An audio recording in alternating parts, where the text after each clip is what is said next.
मैं paddy straw mushroom और milky mushroom दो मशरूम पे काम करता हूँ। तो अब हम बात करेंगे इसकी खेती किस प्रकार से की जा सकती है।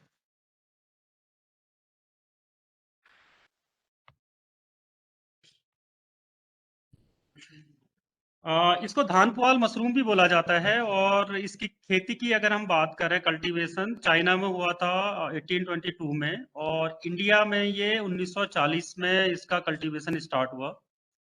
इसकी डिफरेंट प्रजातियां पाई जाती हैं जिनमें से वॉल्वेरेला वॉल्वेसिया, वॉल्वेरेला डिस्प्लेजिया, वॉल्वेरेला बॉम्बेसिना और वेलोरा एस्कुलेंटा। कोई प्रॉब्लम है? अगर कोई दिक्कत नहीं है तो आप लोग म्यूट कर लीजिए प्लीज। इसकी अलग अलग प्रजातियां होती हैं जिनमें से वॉल्वेरेला वॉल्वेसिया इसकी खेती सबसे ज्यादा की जाती है और इस धान पुआल मशरूम जिसको पैडी स्ट्रॉ मशरूम भी बोला जाता है, इसको आउटडोर और इंडोर दोनों तरीके से हम इसका कल्टीवेशन कर सकते हैं। अब बात करते हैं हम इसकी पॉपुलैरिटी की। तो सबसे ज्यादा पॉपुलर ये मशरूम उड़ीसा और छत्तीसगढ़ दो ऐसे स्टेट्स हैं जहां ये सबसे ज्यादा पॉपुलर है। इसके अलावा पश्चिम बंगाल, झारखंड, बिहार, आंध्र प्रदेश, तमिलनाडु में भी ये उगाया जाता है। लेकिन अगर सबसे ज्यादा कहाँ मिलेगा आप लोग पूछेंगे तो ये सबसे ज्यादा मिलता है उड़ीसा और छत्तीसगढ़ में। पैडी स्ट्रॉ मशरूम अगर हम इंडिया में देखें तो बटन मशरूम और ऑयस्टर मशरूम के बाद तीसरा नंबर इसका आता है प्रोडक्शन में और दुनिया में अगर देखेंगे तो छठा सबसे ज्यादा लोकप्रिय मशरूम है। ये टेबल जो आप लोग देख रहे हैं इस स्लाइड में, यहाँ पर हम ये दिखाना चाह रहे हैं आपको कि इसमें जो प्रोटीन कंटेंट है वो सबसे ज्यादा है। अगर हम इसको कंपेयर करें बटन मशरूम, ऑयस्टर ढींगरी मशरूम और सिटाके मशरूम के साथ में, तो प्रोटीन कंटेंट इसमें सबसे ज्यादा मिलता है जो कि 38.1 परसेंट है अगर हम उसको ड्राई वेट बेसिस पे लेते हैं। अगर फ्रेश वेट के बेसिस में लेते हैं तो 3.9% होता है। तो कहने मतलब ये है कि प्रोटीन वाइज जो इसकी न्यूट्रिशनल वैल्यू है वो सब काफी ज्यादा है और मशरूम के कंपैरिजन में। अब बात करते हैं इसका कल्टीवेशन हम कैसे कर सकते हैं, इसके कल्टीवेशन के लिए क्या रिक्वायरमेंट है। अगर हमारा टेम्परेचर 28 डिग्री से लेके 38 डिग्री सेल्सियस तक हो तो हम इस मशरूम को उगा सकते हैं। स्पॉन रन के लिए टेम्परेचर की जो आवश्यकता होती है वो 32 से 35 डिग्री सेल्सियस इसकी ज़रूरत है और अगर क्रॉपिंग के टाइम में जो टेम्परेचर हमें चाहिए वो 28 से 32 डिग्री सेल्सियस। तो जो स्पॉन रन होगा मशरूम के बीज का फैलना, उसके लिए टेम्परेचर 32 से 35 डिग्री सेल्सियस हमने मेंटेन करना होगा और जब स्पॉन रन कंप्लीट हो जाएगा तो हमने क्रॉपिंग के लिए 28 से 32 डिग्री सेल्सियस मेंटेन करना है। क्रॉपिंग के टाइम में जो आप ये फ्रूट बॉडी देख रहे हैं, हमें ह्यूमिडिटी मेंटेन करनी होती है 80% से लेके 85%। हम लोगों को ह्यूमिडिटी मेंटेन करने की आवश्यकता नहीं है। कब? जब ये स्पॉन रन स्टेज में हो। हम केवल ह्यूमिडिटी मेंटेन करेंगे जब ये फ्रूटिंग स्टेज में होगा। अब बात करते हैं कि कौन कौन से सबस्ट्रेट इसके लिए यूज कर सकते हैं। आप लोगों को सबस्ट्रेट का मतलब पता चल गया होगा अब तक। सबस्ट्रेट कोई भी मटेरियल ऐसा एग्रीकल्चरल वेस्ट है जिसमें हम अपना मशरूम उगा रहे हैं, उसे सबस्ट्रेट बोलते हैं। इनमें जो पैडी स्ट्रॉ है धान पुआल वो सबसे ज्यादा पॉपुलर है। पैडी स्ट्रॉ एक सबस्ट्रेट है। दूसरा कॉटन गिनिंग मिल वेस्ट, ये कॉटन की जो इंडस्ट्रीज होती हैं वहां से जो वेस्ट निकलता है इसको बोलते हैं कॉटन गिनिंग मिल वेस्ट, ये भी एक इसका सबस्ट्रेट है। इसके अलावा गन्ने की खोई और केले के पत्ते भी यूज करते हैं। यहाँ हमारे संस्थान में हमने पैडी स्ट्रॉ और कॉटन वेस्ट में इसे उगा के देखा है, जबकि कई सारे पेपर्स में ये रिपोर्टेड है कि गन्ने की खोई और केले के पत्ते में भी इसे उगाया जा सकता है। अब बात करते हैं हम इसके जो अलग अलग मेथड्स हैं उगाने के, खेती के तरीके के। पहला तरीका है कन्वेंशनल मेथड या पारंपरिक तरीका बोलते हैं। दूसरा बाहरी विधि आउटडोर मेथड। तीसरा केज या पिंजरा विधि और चौथा इंडोर या सेमी कंपोस्टिंग विधि। इस डायग्राम में आप लोग देख रहे हैं कि बंडल हम प्रिपेयर कैसे करें। बंडल प्रिपरेशन के लिए जैसा कि आप इसमें देख रहे हैं, सबसे पहले जो पैडी स्ट्रॉ का बंडल है उसके जो पत्तियों का पोर्शन है, मतलब जो लीफी पोर्शन है, वो हम कट करेंगे तो हम इस तरीके से अपने बंडल तैयार कर सकते हैं। तो बंडल तैयार करने के लिए आपने केवल एक चीज का ध्यान देना है कि जो उसका पत्तियों का पोर्शन हो वो कट कर लेना है। अब बात करते हैं हम कन्वेंशनल मेथड, जिसको पारंपरिक तरीका भी बोलते हैं। इसके लिए जो बंडल का साइज है वो 90 सेंटीमीटर लंबाई और 15 सेंटीमीटर इसकी जो चौड़ाई या हम जो थिकनेस, मोटाई कह सकते हैं, ये हमें इस साइज के बंडल कट करके बनाने पड़ेंगे। उसके बाद हम इन बंडल्स को गीला करेंगे पानी से। पानी में भिगोने के लिए हम बंडल को एक टैंक, आपका प्लास्टिक टैंक भी यूज कर सकते हैं, सीमेंटेड टैंक या कोई आयरन टैंक हो, उसके अंदर आपने सारे बंडल डालने हैं 12 से 18 घंटे के लिए। 12 से 18 घंटे के बाद में आप जो गीले बंडल होंगे उससे एक्स्ट्रा पानी निकाल देंगे। एक्स्ट्रा पानी निकाल के जब इसका मॉइस्चर कंटेंट 60 से 65% होता है तब हम बेड बनाते हैं। तो बेड बनाने के लिए 8 बंडल्स, हमारा एक लेयर बनाएंगे, तो अगर हम 8 को मल्टीप्लाई करेंगे 4 से तो टोटल हमारे 32 बंडल यूज होंगे एक बेड को बनाने के लिए। मशरूम का जो बीज है जिसको स्पॉन कहा जाता है और बिजाई को स्पॉनिंग बोलते हैं, ये स्पॉनिंग का रेट है 1.5 से लेके 2.5%। इसके साथ हम ये जो लाल चना दाल पाउडर है, ये बेसन पाउडर है। कौशिक पात्रा जी का मैसेज आया था, साउंड डिस्टर्बिंग। आप अपना नेट चेक कीजिए, शायद ज्यादा लोगों को इसमें प्रॉब्लम नहीं है आवाज में। तो बेसन पाउडर 0.5% हम यूज करते हैं। और उसके बाद में बिजाई करने के बाद, बेड बनाने के बाद, हम हल्का सा ऊपर से उसको प्रेस करते हैं और प्लास्टिक शीट से कवर कर देते हैं।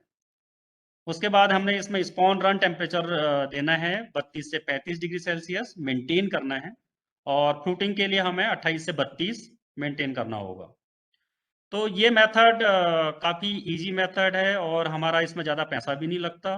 और हमें किसी प्रकार का स्ट्रक्चर बनाने की भी ज़रूरत नहीं है कि जैसे कंट्रोल्ड एनवायरनमेंट में बनाते हैं उस तरीके का भी हमें इसमें ज़रूरत नहीं पड़ती है। और इसमें जो यील्ड है वो हमें 10 से 12% मिलती है।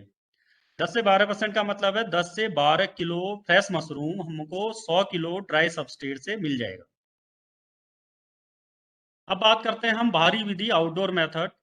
ये आउटडोर मेथड काफ़ी ज़्यादा पॉपुलर है। जो उड़ीसा, छत्तीसगढ़, जहाँ ये सबसे ज़्यादा पॉपुलर है वहाँ ये आउटडोर मेथड से ही उगाया जाता है। इसके लिए 45 सेंटीमीटर का आपकी लंबाई चाहिए बंडल का और 15 सेंटीमीटर मोटाई। उसके बाद हम इसको 2% कैल्शियम कार्बोनेट या जो साफ पानी होगा उसमें 12 से 18 घंटे के लिए भिगोएंगे। भिगोने के बाद गीले बंडल में से हम एक्स्ट्रा पानी निकलने देंगे। फिर से जब मॉइस्चर कंटेंट 60 से 65% हो तब हम इसका बेड बनाते हैं।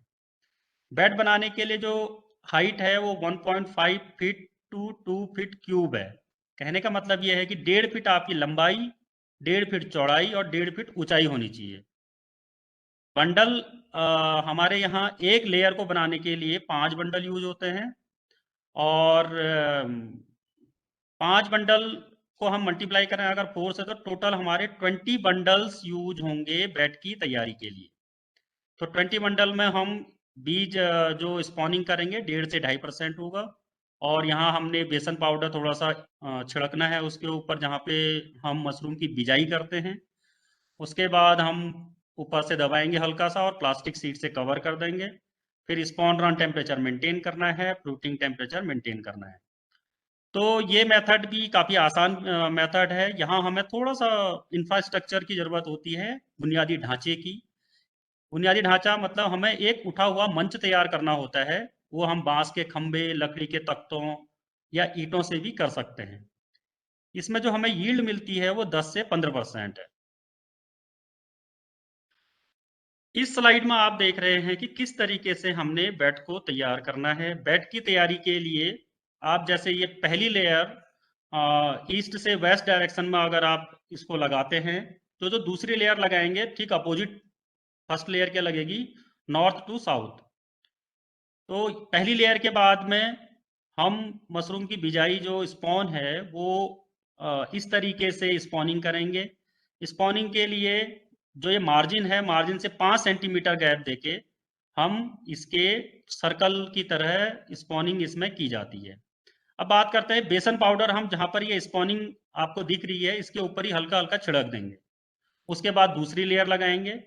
जैसा कि मैंने बताया था कि दूसरी लेयर पहली लेयर के ठीक अपोजिट डायरेक्शन में लगेगी। दूसरी लेयर और लगाने इस के बाद स्पॉनिंग दूसरी का लेयर क्या के क्वांटिटी रहेगा? अभिषेक जी, हम एक बार मैं सारा प्रेजेंटेशन दे देता हूँ और उसके बाद में हम क्वेश्चन आंसर ले लेंगे। जी ठीक है। हाँ ठीक है, धन्यवाद। तो दूसरी लेयर बिछाने के बाद हम उसके ऊपर भी स्पॉनिंग करेंगे, फिर तीसरी लेयर अपोजिट डायरेक्शन में, फिर तीसरी लेयर के टॉप में फिर से हम स्पॉनिंग करेंगे, फिर चौथी लेयर के टॉप में कोई भी स्पॉनिंग नहीं की जाएगी। तो इस तरीके से हम बेड तैयार करते हैं। बेड तैयार करने के बाद में हमें इसको प्लास्टिक शीट से कवर करना है, और जो स्पॉन रन मतलब जो मशरूम का माइसीलियम है वो करीब 6 से 7 दिन में फैल जाता है। और फैलने के बाद इस तरीके से जब छोटी छोटी फ्रूट बॉडी आती हैं उनको पिन हेड बोला जाता है। पिन हेड बनने के बाद इस तरीके से करीब स्पॉन रन कंप्लीट होने के 3-4 दिन बाद फ्रूट बॉडी आ जाती है। ये पिक्चर आप देख रहे हैं, इसमें बेड किस तरीके से लगाए गए हैं, ये क्रॉप का व्यू है। जैसा कि मैंने आपको इसमें बताया था कि ये बांस के डंडे, ईंट से हम थोड़ा सा हमने उठा हुआ मंच तैयार करना है। बेड को थोड़ा जमीन से चिपकाते हुए नहीं बनाना है, थोड़ा ऊपर लगाना है।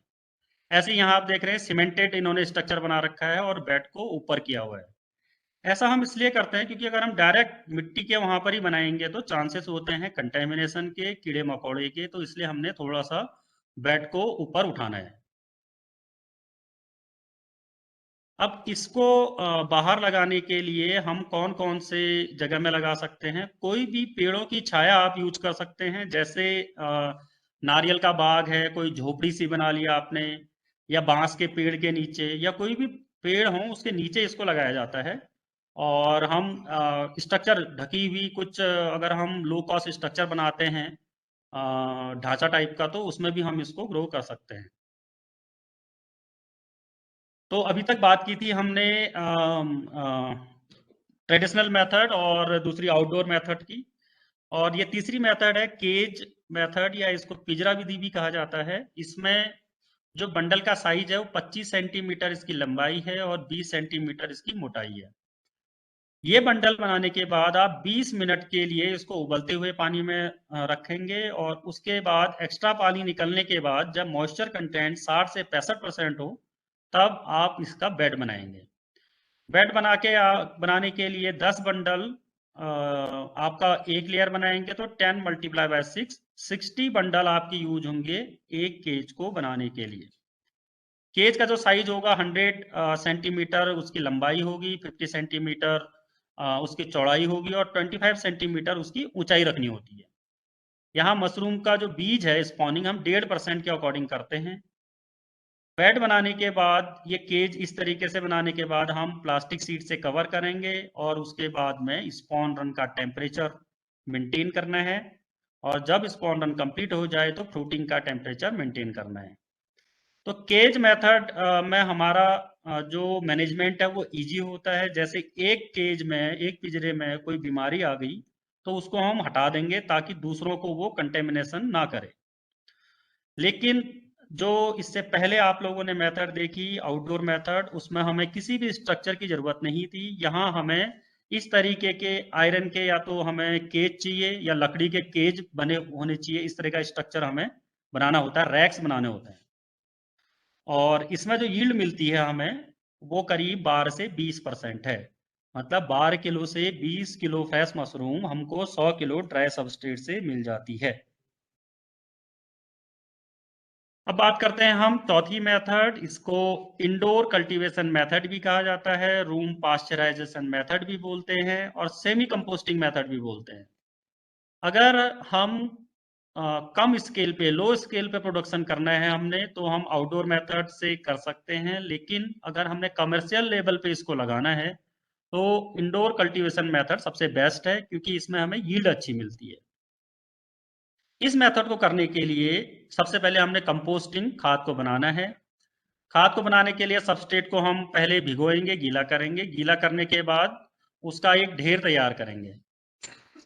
उसके बाद हम रूम पास्चराइजेशन करते हैं, और रूम पास्चराइजेशन के बाद मशरूम की बिजाई की जाती है।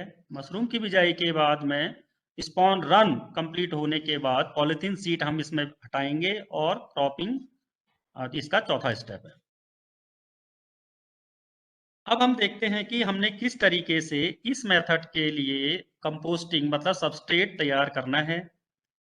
इस केस में हम पैडी स्ट्रॉ या कॉटन गिनिंग मिल वेस्ट को 1:1 में यूज कर सकते हैं। फॉर एग्जाम्पल मैंने अगर 150 किलो पैडी स्ट्रॉ लिया तो 150 किलो मैं कॉटन वेस्ट मिक्स करके भी सबस्ट्रेट तैयार कर सकता हूँ। दूसरा ऑप्शन है खाली आप कॉटन वेस्ट में ही इसको लगाएं, और तीसरा ऑप्शन है खाली पैडी स्ट्रॉ में ही इसे लगाएं। तो सबसे अच्छी यील्ड हमें इसमें कॉटन वेस्ट में ही मिलती है, और उसके बाद ये कॉम्बिनेशन में हम लगाते हैं cotton waste plus paddy straw, उसमें मिलती है, और उससे कम हमें इसको खाली पैडी स्ट्रॉ में लगाते हैं तब मिलती है। तो सबसे ज़्यादा जो इसमें यील्ड हमें पाई जाती है वो कॉटन गिनिंग मिल वेस्ट में मिलती है। अब हम देखते हैं कि किस तरीके से हम इसका सबस्ट्रेट तैयार करेंगे। ये जो आप 1 2 3 4 5 6 देख रहे हैं ये डेज हैं।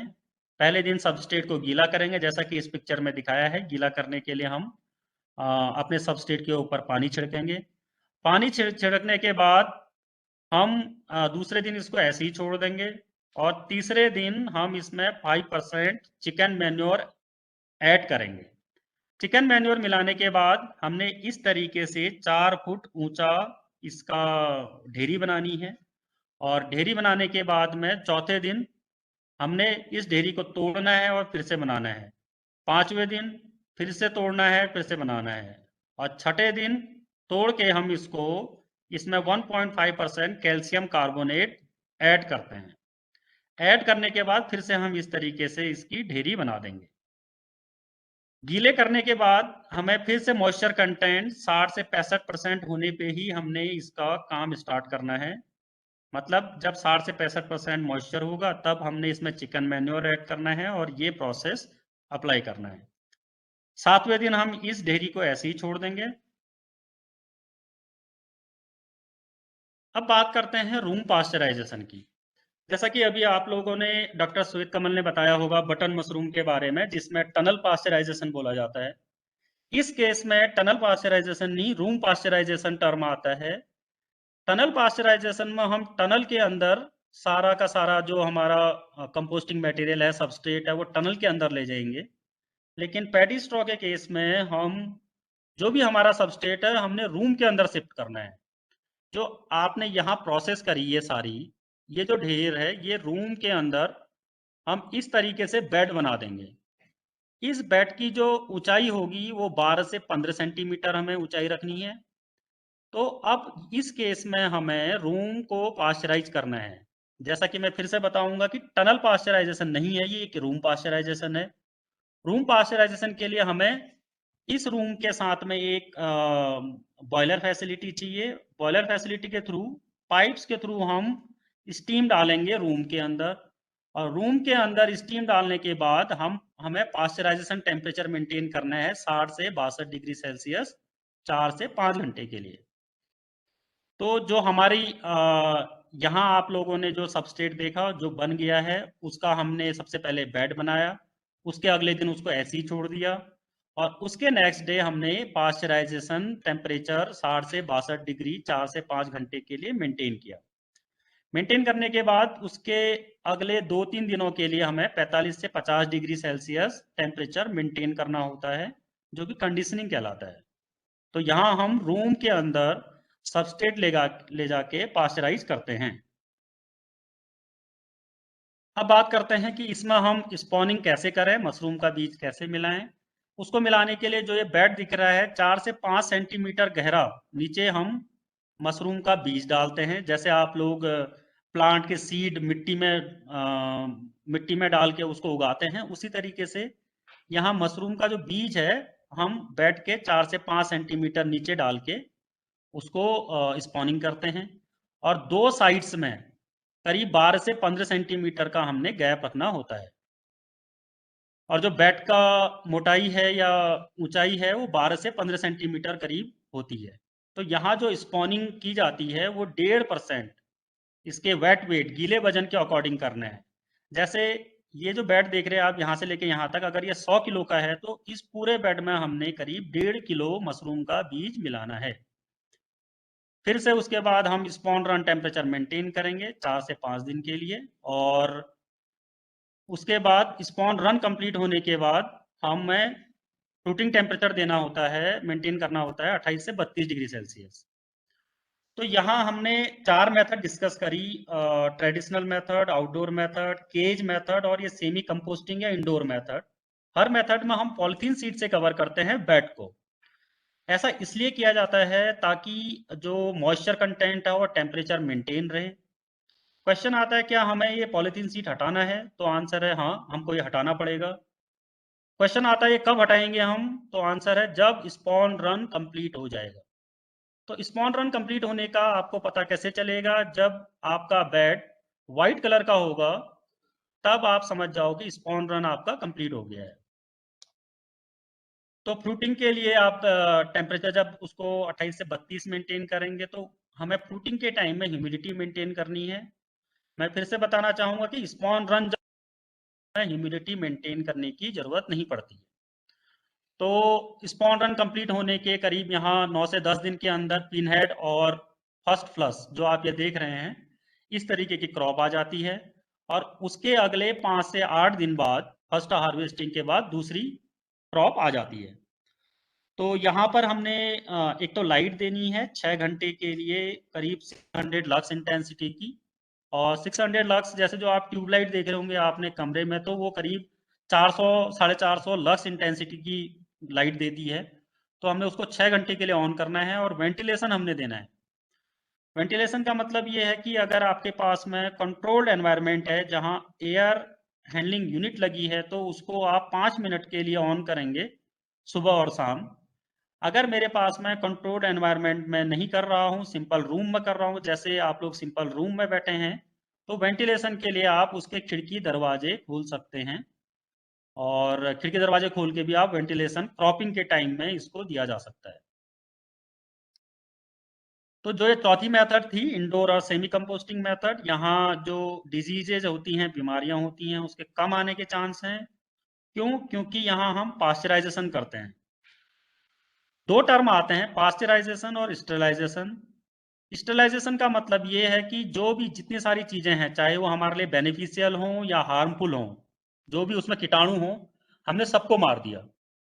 पास्चराइजेशन का मतलब ये है कि जो हमारे काम के थे उन्हें जिंदा रखा, और जो हमारे हमारे क्रॉप में बीमारी कर रहे थे या हमारे क्रॉप में बीमारी कर सकते हैं, उनको हमने मार दिया। तो जैसा कि हम यहाँ पास्चराइजेशन करते हैं, तो इसलिए इसमें डिजीजेस कम आती हैं, और इसमें जो यील्ड मिलती है, जो हमने पहली मेथड्स देखी आउटडोर, इंडोर और केज मेथड, वहाँ हम 20% तक मैक्सिमम यील्ड हमें मिल रही थी। इस केस में जो यील्ड हमें मिलती है वो 30 से 40% तक मिल जाती है। लेकिन इस मेथड को अगर हम जो पहले की मेथड्स थे उनसे कंपेयर करें, तो यहाँ हमें इंफ्रास्ट्रक्चर की जरूरत होती है। क्यों? क्योंकि हमने यहाँ पास्चराइजेशन करना है, बॉयलर फैसिलिटी चाहिए, रूम के अंदर स्टीम्स डालने के लिए पाइप्स, तो यहाँ हमें हमारा पैसा लगता है। कई बार हम लोग कंफ्यूज होते हैं कि कमरे या बेड का टेम्परेचर, जैसे कि मेरा बॉडी टेम्परेचर 36.5 डिग्री सेल्सियस हो सकता है, और यहाँ अभी मैं बात करूँ तो बाहर का टेम्परेचर 10-12 डिग्री चल रहा है। तो यहाँ हम जो भी मशरूम की बात करते हैं वो हम बेड टेम्परेचर की बात करते हैं, ना कि रूम टेम्परेचर की। पैडी स्टॉ मशरूम के लिए इस बेड का टेम्परेचर हमें करीब 32 से 35 डिग्री सेल्सियस रखना है स्पॉन रन के लिए, और इस तरीके की फ्रूट बॉडी के लिए हमें 28 से 32 डिग्री मेंटेन करना है। क्वेश्चन ये है कि हम बेड का टेम्परेचर कैसे देखें। तो ये आप देख रहे हैं यहाँ पे ग्लास थर्मामीटर, ये करीब 110 या 120 रुपए का आता है। इसको हम जब बेड के अंदर डालेंगे तो हमें ये टेम्परेचर बता देगा कि बेड का टेम्परेचर कितना है। तो इस तरीके से हम बेड या कोई भी बैग आप लगाते हैं तो उसका टेम्परेचर देख सकते हैं। ये आप देख रहे हैं पैडी स्टॉ में स्पॉन रन कंप्लीट हो गया है, व्हाइट कलर का हो गया। तो स्पॉन रन कंप्लीट होने के बाद हम पॉलिथीन शीट हटाते हैं। ये कॉटन वेस्ट का फोटो है, व्हाइट कलर का दिख गया है, मतलब कि स्पॉन रन कंप्लीट हो गया है। जब छोटी-छोटी फ्रूट बॉडी आती हैं तो इन्हें पिनहेड बोला जाता है। और ये पैडी स्ट्रॉ का फोटो है और ये कॉटन वेस्ट का पिक्चर। बटन स्टेज की फ्रूट बॉडी, ये पैडी स्ट्रॉ सबस्ट्रेट में, ये cotton waste substrate. Paddy straw mushroom में डिफरेंट स्टेजेज आती हैं: बटन, एग, इलोंगेशन और मैच्योर। बटन स्टेज हम तब बोलते हैं जब स्टार्टिंग में फ्रूट बॉडी गोल होती है, तब इसको हम बटन स्टेज बोलते हैं। उसके बाद एग स्टेज, जो आप ये देख रहे हैं छाता सा स्ट्रक्चर, कैप लाइक स्ट्रक्चर जब हमें दिखने लग जाता है तब इसको एग स्टेज बोलते हैं। इलोंगेशन स्टेज तब बोला जाता है जब छाता के साथ इसका डंडा भी दिखेगा, तो इसको इलोंगेशन स्टेज बोला जाता है। और जब इसका पूरा छाता खुल जाए तो इसको मैच्योर स्टेज बोलते हैं। तो इस तरीके से इसमें button stage, egg stage, elongation stage और मैच्योर स्टेज होती है। ये भुवनेश्वर उड़ीसा का फोटो है, जहां ये ग्रोवर 160 रुपये पर केजी के अकॉर्डिंग ये मशरूम बेच रहे हैं। इस केस में हम मैच्योर स्टेज में भी इसको बेचा जाता है और उसके अलावा बटन स्टेज में भी इसको बेच सकते हैं। ये कुछ ह्यूमिडिफायर्स हैं ह्यूमिडिटी मेंटेन करने के लिए। ये 9000 से लेके 40,000 80,000 तक का इसका कॉस्ट है। और ये 9000 का और ये अल्ट्रासोनिक ह्यूमिडिफायर्स हैं, इनके थ्रू भी हम ह्यूमिडिटी मेंटेन कर सकते हैं रूम की। ये कुछ मेजरिंग इंस्ट्रूमेंट हैं, ये करीब 500 550 रुपये का आता है, ह्यूमिडिटी एंड टेम्परेचर मीटर। इससे हम रूम का ह्यूमिडिटी देख सकते हैं। दूसरा CO2 मीटर आता है, CO2 मीटर से हम कार्बन डाइऑक्साइड कंसंट्रेशन देख सकते हैं रूम का। और ये लक्स मीटर है लाइट की इंटेंसिटी के लिए। अगर हमारे पास CO2 मीटर नहीं भी हो तो हम जिस समय क्रॉप आ रही होगी, तब क्रॉपिंग रूम के अंदर जब एंटर करते हैं और हमें घुटन सी महसूस होती है, तो इसका मतलब वहाँ कार्बन डाइऑक्साइड कंसंट्रेशन ज़्यादा है। तो हमने क्या करना है, हमने वेंटिलेशन देना होगा। वेंटिलेशन के लिए आप सिंपल खिड़कियां और दरवाजे थोड़ा खोल सकते हैं ताकि CO2 लेवल कम हो। पैडी स्ट्रॉ को क्रॉप आने के लिए 800 ppm से कम कार्बन डाइऑक्साइड कंसंट्रेशन की जरूरत होती है। ये लक्स मीटर है, लक्स इंटेंसिटी नापने के लिए। जैसा मैंने बताया 400 से 400 लक्स तक का एक ट्यूबलाइट की इंटेंसिटी होती है। तो हमें भी इसकी भी उतनी ज़रूरत नहीं है, लेकिन ये हमारा सस्ता आता है 500 550 रुपये का, तो रूम की ह्यूमिडिटी के लिए हम इसको ले सकते हैं। तो ओवरऑल बात करें पैडी स्ट्रॉ मशरूम की, तो इसका जो आप लोगों ने देखा, कल्टीवेशन ईजी है और हम इसको इंडोर और आउटडोर दोनों कंडीशंस में इसको लगा सकते हैं। इसके अलावा इसमें प्रोटीन कंटेंट, अगर हम बटन, ऑयस्टर और सिटाके मशरूम से कंपेयर करें तो प्रोटीन कंटेंट काफ़ी ज़्यादा है। और खाने के मामले में अगर हम देखेंगे तो ये सबसे स्वादिष्ट मशरूम मानी जाती है, अगर हम बटन, ढींगरी मशरूम और मशरूम से कंपेयर करें। टेस्टी काफ़ी है ये। इसके अलावा जो इसका क्रॉप साइकिल है वो 4 से 5 हफ्ते में कंप्लीट हो जाता है। लेकिन जो इसके साथ सबसे बड़ी समस्या है वो यह है कि इसकी शेल्फ लाइफ बहुत कम है, जो कि 6 घंटे से लेके 24 घंटे तक है। अगर आप इसको मैच्योर स्टेज में हार्वेस्ट करते हैं तो 6 घंटे के अंदर-अंदर आपको बेचना होगा। 6 घंटे से ज़्यादा होने पे धीरे-धीरे ये खराब होने लग जाता है। और अगर आप इसको बटन या एग स्टेज में हार्वेस्ट करते हैं, तब आप इसको 24 घंटे के अंदर-अंदर आपको बेचना होगा। तो हमारे पास जो बेचने का टाइम है, मार्केटिंग का टाइम है, वो कम है इसमें। तो ये सबसे बड़ी प्रॉब्लम है इसके साथ। यही मेरा लेक्चर खत्म होता है। आप लोग क्वेश्चन पूछ सकते हैं।